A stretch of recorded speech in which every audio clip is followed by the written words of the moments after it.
Peace, peace. What's going on, everybody? This is your HiiiScholar coming to you again. Finally getting a chance to do this. Had some technical difficulties last night, but getting a chance to get on in here today. Once again, I want to give a shout out to HiiiScholar for his new addition to his family. Shout out to you and yours. Also want to give respect again to BGSIBmor, giving me this homework to respond to his video, a disposable class. And also respect to Miss Yvette Carnell and the work she does over with ADOS. Get a chance to go ahead and go in here and make sure we add to this conversation of a disposable class. Thank you all for who supported the pre-show video, got a chance to record. And thank you all for who have been sticking with me through the growth of this channel, as well as how this channel is trying to evolve and both provide knowledge, but also, more importantly, stir more conversations and really try to reshift our focus, making sure that we're really dealing with the most vulnerable amongst us, which in many cases are our children, our black children, and particularly in this conversation, our black boys. So let's go ahead and dive in and get ready to respond or react to BGS's response or reaction to Yvette Carnell. So let's get going. Peace.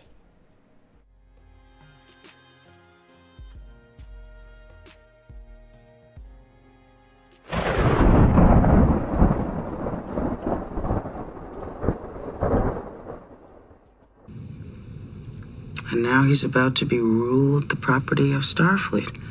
That should increase his value. In what way? Well, consider that in the history of many worlds, there have always been disposable creatures. They do the dirty work. They do the work that no one else wants to do because it's too difficult or too hazardous. And an army of data's all disposable. You don't have to think about their welfare. You don't think about how they feel. Whole generations of disposable people. All right, folks. All right, before we get on in here and listen to the master teacher BGS, I love that he rooted this in a really social pop culture ideology there, Whoopi Goldberg, in Star Trek and the Klingons, but we've had other writers in Black American history talk about this, and the Ralph Ellison and the visibility that he talked about in Invisible Man really talked about, it really was a different word for the disposability of black men in the American context. So people have talked about this before.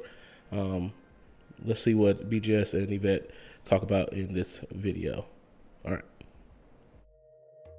First clip that you just saw was from Star Trek, The Next Generation. It was about the trial of Data, whether he was a sentient human being or not. And the portion about a disposable class of people, well, they were talking about slaves and slavery throughout time, but I'm talking about black men that have, well, hell, even from the 1500s have been a disposable class of people and have been organized as a disposable class of people even till this day.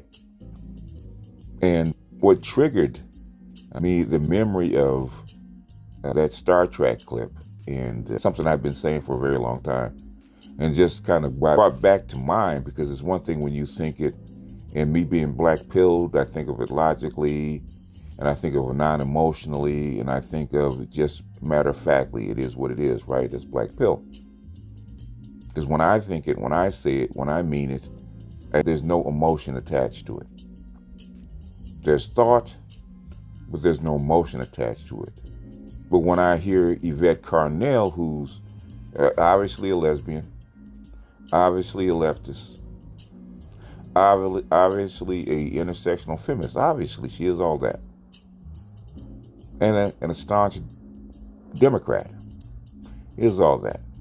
But when she says that for a whole 30 years, 40 years, black women didn't show up for black men. You let them go to jail, you let them get unemployed, you let them get killed, all that stuff, and nobody cared. You didn't care about their outcomes. You didn't care about anything. You didn't care about, they weren't part of your community. in a sense.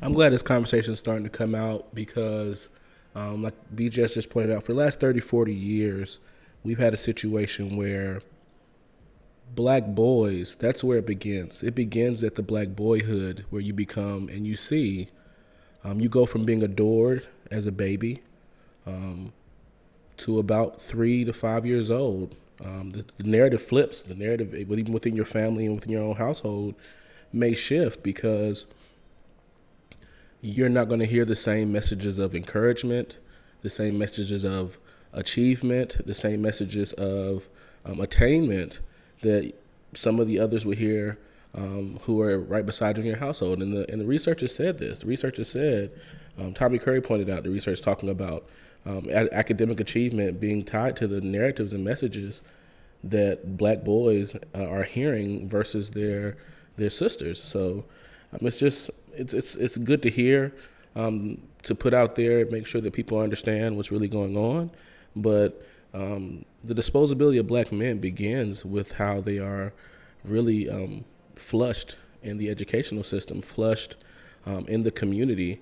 And we've seen with mass incarceration, for example, and juvenile delinquency, how juvenile and JD works in many states. It affects black boys particularly, where they are incarcerated at a much higher rate than any other children who've done these type of juvenile crimes. It's not hard to see how we get to this place of seeing black men as disposable, but they were first disposable as black boys. So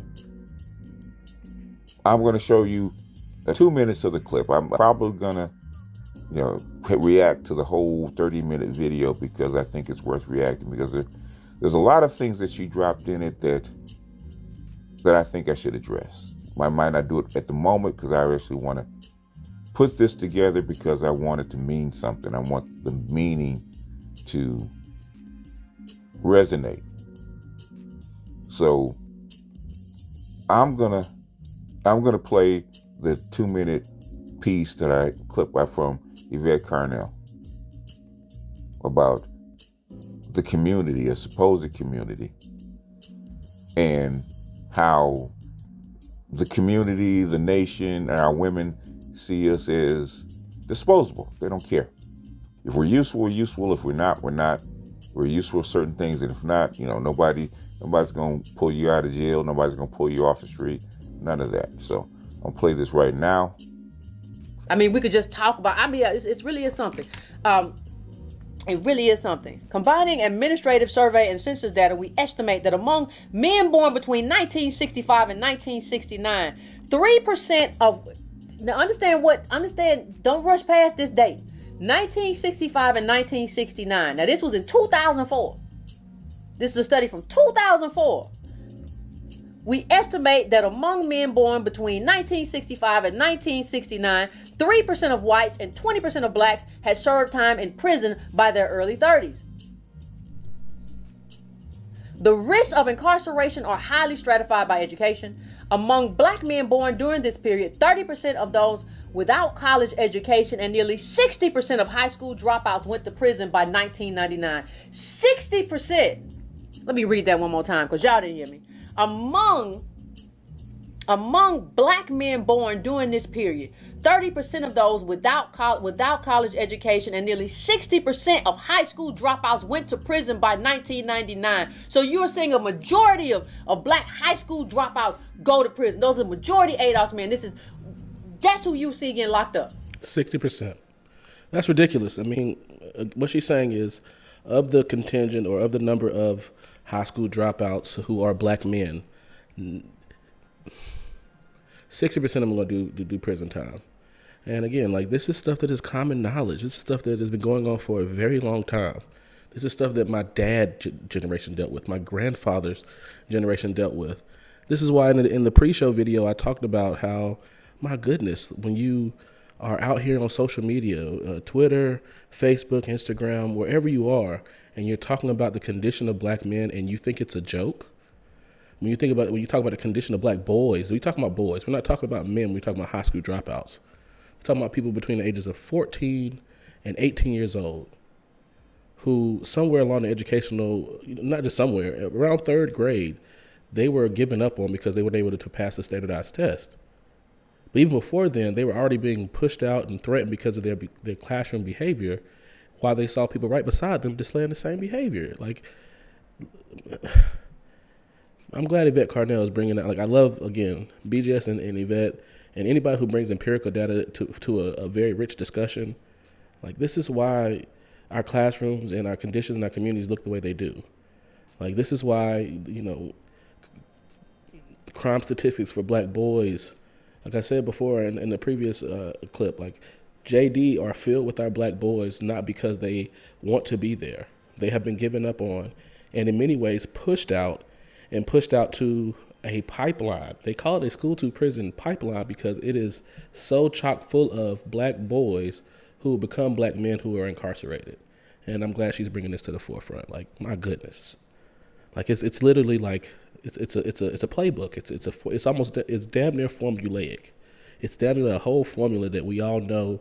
We're watching it play out. And if you have a black boy, if a black boy is born unto you,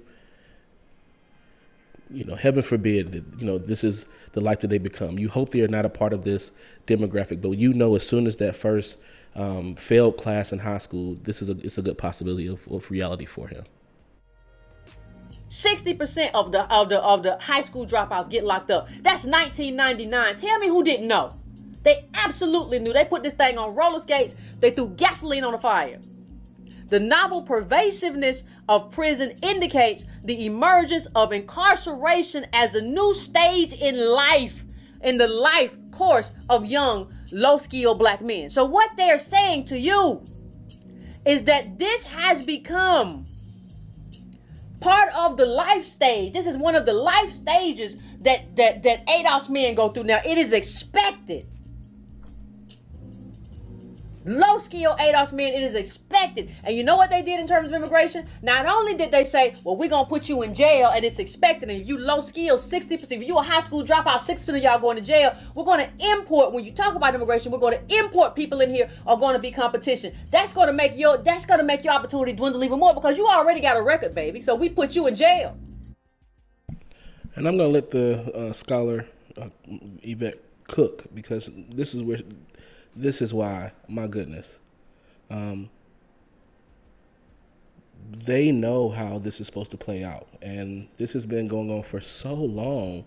And what the response to it really, other than what she's talking about from an ADOS lens, from a black boys and black male BMS, black manosphere perspective for black boys, we were chastised. We were told, this is your fault. It is your fault that you are in a classroom who's given up on you. It's your fault that you have a teacher pool where 72% of them are going to be white and female, and they are going to be key amongst other teachers and other state standards to you being pushed out of this space. Everyone else you will see around you are happy and enjoying their educational experience because opportunities and supplements and supplemental activities and extracurricular activities are all there and tailored and fit for them. But you will always be seen as a problem. There's a paper by Tyrone Howard who talks about, who's a sociologist but studies education and educational research, talks about what it feels like to be the problem in schools. And that's what black boys' experience have been for the last 30 or 40 years. You have been identified as the problem in classrooms, as a problem in school buildings.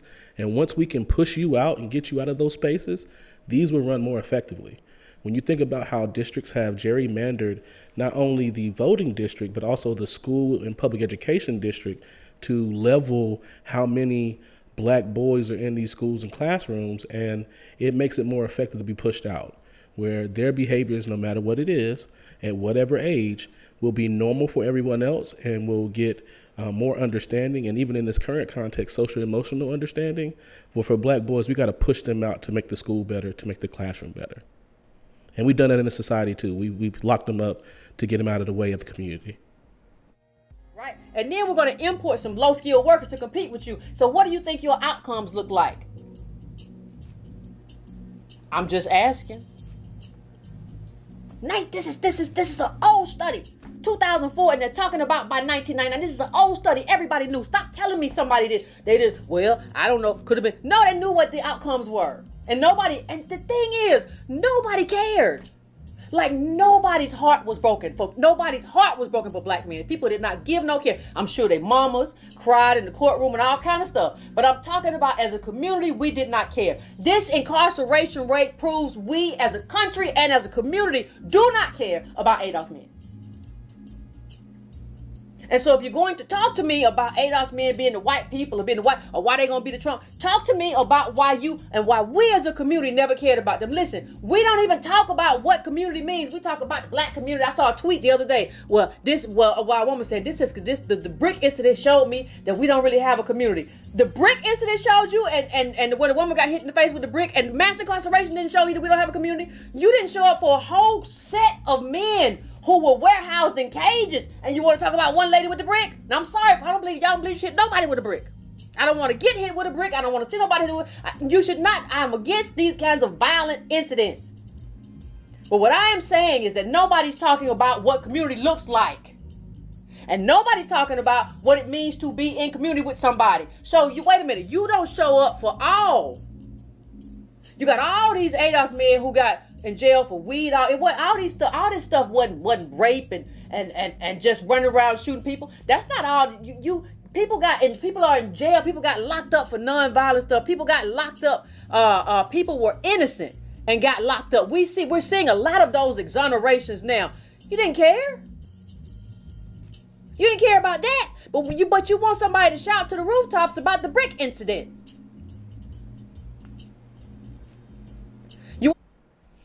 They didn't care whenever they were being suspended from school. That's what the data shows. The data shows that the rate that black boys are suspended from school starting at age 3, Dr. Tia San Johnson, like I do, screams it from the rooftops. Like, we're talking about preschool age, that we have a high rate of getting suspended than every other demographic per percentage. And that out of school suspension rates, black boys have been highest for nearly 20, 30 years. And as Cardinal is saying so poignantly, like, nobody cares. Nobody cares. At this point in time, there's no national, very few state programs that are primarily focused on fixing the problem or addressing the issues educationally from birth to 18 for black boys in our community. There's no answer. The answer is blame the black boys themselves, blame the household the black boys come from, and just prepare to warehouse them in their adulthood. Prepare that they are not going to be able to be fit into the larger, as Cardinal's pointing out, whatever community that you have crafted that they're not going to be a part of. So this stuff has been going on for so long, and the data has shown it for so long, but nobody has cared. Nobody has, like, you're talking about somebody getting hit with a brick, but we're not talking about the 50%, hovering somewhere between 50 and 60% of high school graduation rate nationally. We're not talking about just in one state. We're talking about a national high school graduation rate that has hovered between 50 and 60% for black boys for the last 20, 30 years. It's a 50-50 chance that your black boy, who you're raising in your household, will actually get a high school diploma from a public education system in the capitalist society that is known as America. Are you serious? Come on now, are you serious? When even people talk about marriage and couples getting together, women, I can't find no man. I can tell you what cell block he's on. But it's just being in community. And I said this during Dr. Kaz, when I was a doctor at St. Stephen's, like, being in community is supposed to mean something. It means we show up for each other. It doesn't mean you show up when you want this guy or this man to show up and put his body in the way of whatever danger is coming your way, but you don't want to show up for him when society decides that he and people like him are going to be warehoused in jail. When you remember that was. Now, you heard her say it. Now, I've said this for many years. Like I said, I've said it for many years, and every now and then I'll get angry about it. But for whatever reason, this clip and just that portion hurt. I mean, the black pill is not always as dense as it should be. And the armor that I have, as far as I have for that, is not always as dense as it should be. That hurt because it was so true. And to hear it come from a woman's voice, chastising women, chastising the Democrats, chastising the black community about the abandonment of black men and the transactional, because it's always transactional for us. They can be 200 pounds, they can be ugly, they can have 6 kids, and they think they deserve the best just because they're being. But for black men, we got to have all the check boxes. It's transactional. If we can't sling good sex or 6 figures, then we're trash or we're less than. And even at then, because I've seen drug dealers with swag and money and all the highfalutin jewelry and stuff like that, and showing black women a good time until it came time to either get killed or go to jail. So that woman stay an alpha widow and keep up with the guy and cry, go to his grave and cry over him and put flowers on it. No, she didn't. She went out and get the next disposable guy. I understand. And when they say scammer and drug dealer. So when you hear young black women say scammer, drug dealer, whatnot, they're not talking about that man as a human being or as a love interest. They talk about that man as he was a Birkin bag or a Louis Vuitton suitcase or a BMW car, right? It's there to be used. It's there for my elevation. And when it's no longer useful, I'm going to discard it and go find me another one. Don't believe me? Check out Steve Harvey's wife. Do you ever hear her talk about her ex-husbands or shed a tear because her ex-husbands went to jail? I think not. I'm glad you talk about disposability, BGS, because I mean, it even happens in the household. Like this is not research necessarily, but if you just think about your experience of people who've been raising black boys and how they have been kept by their parent. This picture here, even that you have as you're speaking, it just speaks to by the time boys are entering school age, how they are being looked after has changed and shifted. Between the ages of 0 to 3, 3.5, they were well looked after. They were bathed. Their faces were clean when they were presented in public. They had nice clothes on that were clean and kept. Their hair was cut or at least brushed and not and well looked after and kept. I see a huge difference over the course of their K through 12 education when they enter at kindergarten at 5 years old and how they're looked after and kept after versus our black girls. And by the time they reach high school, you can see the investment that parents have in their black boy by his appearance, by the way he carries himself, the clothes that he has, and does it fit? Are they appropriate for the season? And it is sad, as BJS is talking about, that I know this. I know how well or lack thereof your parent loves black boys based on how they're taking care of you. Now, there are situations where they're using clothes and haircuts and hairstyles to assuage the negative characteristics that they love to see in this black boy. But in most situations that I've seen in classrooms throughout my 10 plus educational years from middle school through college, by the time I see this black boy, I know how their love and community is being shown to them based on how they are dressed and able to present themselves in the public education space where they're going to be seen as professionals and as students and are trying to learn and fine-tune their skills and talents. And we're not talking about a woman that was in poverty, a woman that had 5 kids out of wedlock and she was living in the projects. No, we're talking about wealthy guys that are kingpins with hundreds of millions of dollars at their disposal. Did she ever shed a tear? Did she ever mention them, even though she had 3, 4 children with them? They were disposable. Dr. Anderson is very kind. When he calls us black people, he means black men, the designated underclass of the United States. He's kind. I call us the disposable class of the United States. When they massacred the Indians, they had more dignity when they massacred Indians, even though there's fewer of them. They disappeared us for little or nothing. They just disappeared us because they wanted our women. They disappeared us because we made too much money. They disappeared us when we looked them in the eye. We stepped off the sidewalk. When we were loitering because we couldn't find a job. They're a disposable class. Just like Guinan was saying at the very beginning of this video, a disposable class. The 80s was just the beginning of the peak. Okay, it had already been going on. And in the 70s, when they started shipping jobs out of the country, and the socialist agenda coming from FDR started failing because the dollar started to crash, they needed a new order, neoliberalism. And since they couldn't hire these people, put these people to work, because you were sending those people's jobs out of the country for profit, you had to have something to do with them, right? This is the next clip. Now, you've heard this before. I've played this before.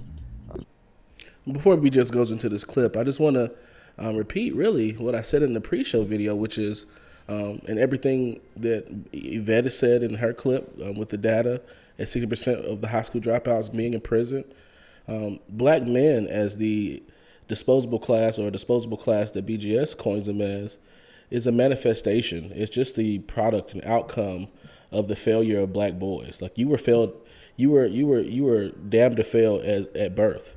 You were identified and allowed to experience a reality and unprotected and outcasted throughout your entire upbringing, throughout your entire development throughout the system. And if you somehow scurried and made it through 18 and graduated high school, you still were up against the threat of just being, locked up and hauled away for nonviolent offenses. So it's just really been, as BGS says, like, in education, you become a little numb to it, and that's not necessarily good to be desensitized to seeing this failure, but no one is actually doing anything to stop it.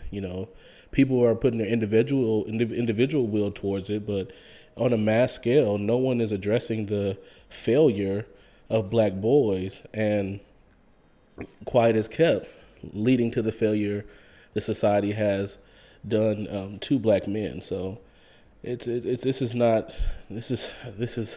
at this point a product of the formula at play. This is how the machine works, and no one is saying too much about it who are not black boys and black men. Even when I'm in my classroom now, we look at each other, and I have opportunities to have conversations one-on-one with black boys who know I have to push you for a society that is out there who is trying to say you're not going to be that. You're not going to make it to that place. And it's a sad reality, but I know from my own experience, having that reality put in your face and saying that you have to do what you have to do. And that's how more of them make it. And just want to point that out, that black boys are the baby canary in the coal mine. Black men are the canary. The whole piece by Gerson about Reagan and neoliberalism. Check out what he says to refresh your memory. Very ugly racial undertone to his politics, and also this is where the campaign for mass incarceration begins, of locking up America by the 1990s and first decade of the 21st century is going to have the largest incarcerated population of any nation in the world. And it's disproportionately minority, and the heaviest component of that is African American. This starts under him, and you might ask, how can someone committed to free exchange, free movement of people, bring the market from state regulation, undertake this vast state-building enterprise of building prisons? I probe this issue in the book. It's a complicated one, and we can get into it if you want. But it needs to be said that as Reagan is creating the infrastructure for creating a vigorous market-free economy in the United States, free from government regulation, he is also taking quite a lot of steps to lock up a lot of people who, in a way, are deemed not fit for what the market offers. And so one way of thinking about mass incarceration is simply to remove these people from the opportunity to engage in market exchange. And that's one definition of what incarceration entails, right? You're in jail and you can no longer buy and sell or work for a wage in ways in which people on the outside can. And it's a very harsh and ugly way of ensuring that a market economy will operate freely. And I ponder the paradox of what does it mean for a discourse of freedom to depend so heavily on the unfreedom of a very significant part of the population. And another aspect of that is often they're not able to vote after coming out of prison, aren't they? Yes, and part of the story of incarceration in America is that it never really ends. You serve your time in jail, but there are all these votes, all these laws on the book saying that those who've been convicted of a felony will never be allowed to vote again. This is not a national law. This is handled on a state-by-state basis, but many states have this law. And also, you're obligated to report your incarceration on any job you apply for. And that makes it very difficult that excludes a whole range of jobs from your future if you have bad experience in your past. And so the damage done by incarceration is not just jail time. It's the inability of those who have done jail time to rehabilitate themselves and become fully functioning members and contributors to broader society, of which the market economy is a big part. A lot of our work is about the future of cities, and I remember. Now, we or they cut in and could not hire these people. They could not manage these people. They didn't have jobs for these people. And they remember what happened in the 50s and 60s where there were riots. And they weren't going to allow that to happen. So what did they do? They wholesale shipped millions, hundreds of thousands, millions of black men off to god-awful places in middle America. In fact, there's, in the clip that I didn't play, small towns were competing to build warehouses for these people. And when crack came in, basically, you wanted to fund certain things. I don't have to tell you about Iran-Contra. Everybody knows about Iran-Contra. And everybody knows about what happened there with the Sandinistas down in Nicaragua and the FARC in Colombia. Everybody knows about that. How do you fund that conflict? Do it with drugs. But you can't release it in a broader area, in a broader white community. Where do you dump it? You dump it amongst the people that are disposable.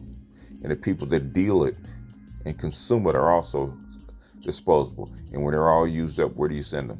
And that's fine. But the thing is, I expect the broader society not to care. I expect that. But when your own women don't care, when your community doesn't care, and they prove that over and over again, it's in their rhetoric. And one of the ways they proved they didn't care is that they extended mass incarceration of the men during the 80s, Reagan, and in the early 90s, to even the juvenile delinquency, juvenile justice system, so that we can, pre-package who they will become when they go into the adult incarceration penal system. So it's you have boys with ankle monitors in your classroom. You have boys who are already engaging with probation and engaging with the justice system as a precursor to what they will become, or what they there's situations that were, as we're saying, in a situation nobody cared. No one stopped this, and in many ways, people thought it was the fault of the boys, the fault of the boys and men, and that they need to be fixed as a being to address this problem. So it's not just at the adult level. It was in the late 90s and 2000s. We have a full functional juvenile justice system that is mainly black boys, mainly incarcerating black boys and holding them in jail-like facilities where they get their education and their food and their visitations from family and family members. So this is not a problem that is just affecting the black men. We have it at the boy level from ages 5 to 18. And just think about how many news stories you heard. And they always put the ages younger and younger of crime that black boys have committed as justification for having these juvenile justice systems and having these as interventions, quote unquote, for them not becoming as they see them criminals later on. But we've known from research that it's actually more it's more correlation. After engaging with the juvenile justice system, it's a primer for you getting locked up later on. So no one cares, and that's the saddest thing about it. No one cares, and if you're not people like ourselves who are screaming at the mountaintops to the people who hoping someone cares on the ground in the valley, it is very hurtful to know that this has been going on for so long and no one has really lifted a finger to address it in our community. The black boys, 10% of the black boys are still are reading at grade level. As this society gets more complex, we give these boys less help and they're falling further and further behind. You're dooming them to a life of less than, a life of poverty. And guess what? You have black women in charge, you black girl magic, all that stuff. The women are in charge of the educational system. Guess what? It's one thing to be concerned about them in the classroom. You'll find, as long as you're doing your job, concerned about it, little Johnny sit over there, you might send a note home. The black manosphere should be flooded with female teachers, frustrated trying to get this across to their male students.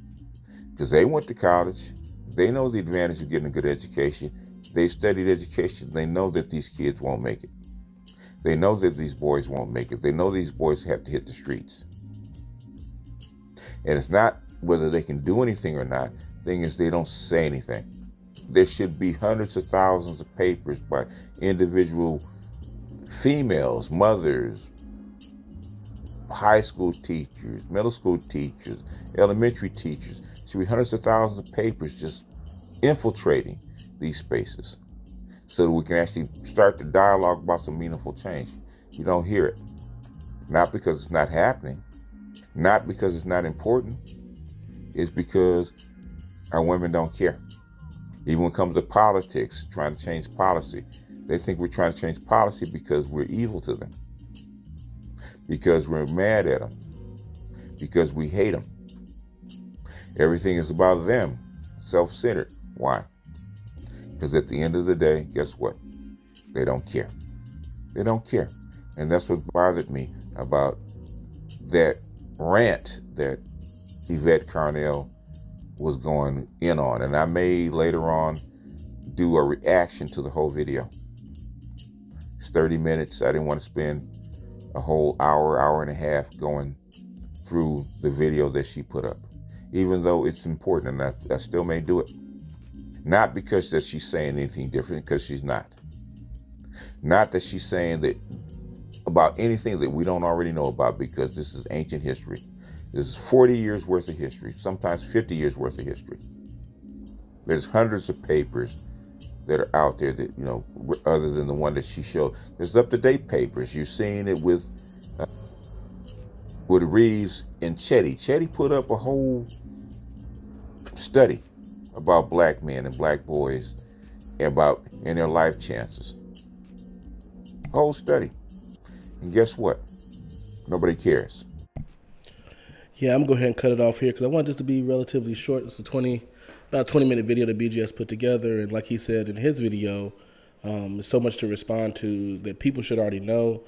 But, I mean, for me, and I come into it from a, academic lens, as an educator, a teacher, and just as a black man myself, like when I seen how Dr. Curry was treated from Texas A&M and how people respond to his research, that is the indicator that our community doesn't care. Like Dr. Tommy Curry is really focused in on the experiences of black boys as sexual violence victims, and to see how he's responded to in social media, responded to and addressed in debates and lectures, and his questioning and interrogation of his research, this grounded in empirical, like it gives people like me little hope. Like Dr. Tom McCurry is a brilliant scholar who had to find his way overseas to be able to continue to safely with him and his family produce research that is groundbreaking for boys and men around the world who have been colonized, who are from non-Western cultures that go beyond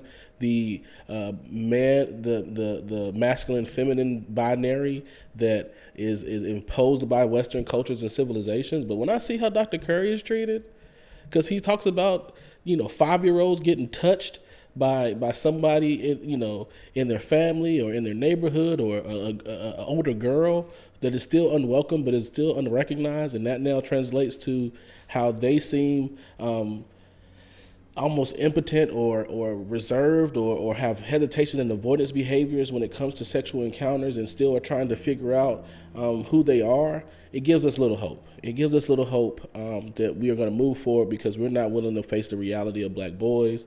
And as a result of that, we fail black boys and fail black men. So again, thank you, BGS, for this homework. Hopefully I've broken the block this afternoon, this evening, this morning, however you listen to it.